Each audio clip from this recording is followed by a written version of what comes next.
Well, respecting the history of the space is something that has been important to me and I think the library organization and all the renovations that we have done. One of the first things that you see from the street is the word telephone. And so it was important to keep that limestone with the word telephone engraved in it because it speaks to the history of the building.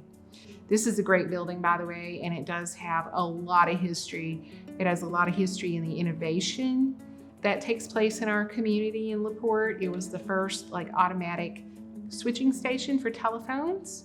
That's why we have this signature wall behind me, is that it speaks to the switchboard that was here and the connections between things. So that's what the bars are between the circles, is to show that.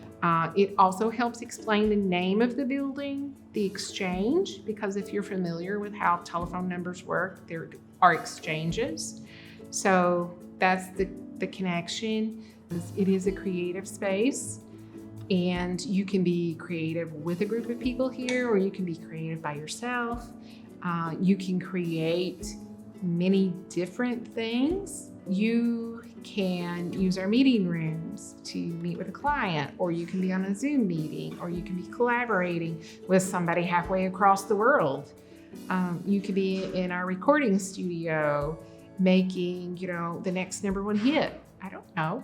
We have that kind of talent in LaPorte. So this is a place where you can really come and develop that talent. You can be in the video studio. You can walk down the hall and be in the collaboration space where we have our Noguchi table and our Noguchi light.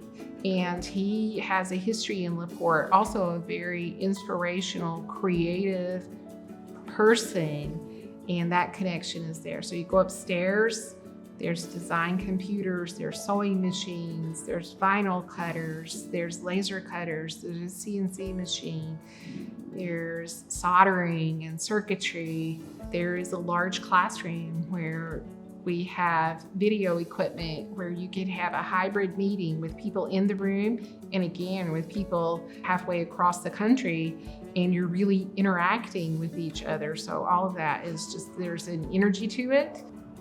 That's sort of how I envision the use of the building. One of the goals of the library is to be a community gathering space. This space allows people to come together to learn. It allows volunteers to come in and share their expertise as instructors or maybe as mentors if they have a special skill. They can teach others and share that with others. I have seen it inspire people from saying, I don't know how to do that, or I can't do that, to, yeah, I can do that.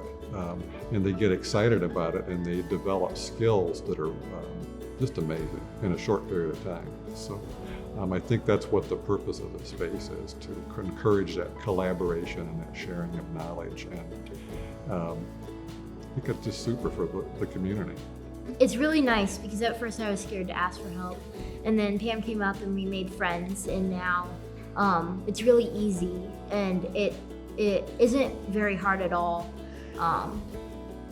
It's really exciting because I don't have to pay anything for it, and it's really much easier than buying the actual machine and then using it at our house. So there's a glimmer in people's eyes. There's a sparkle when they've learned something new or they've discovered the possibilities in this space.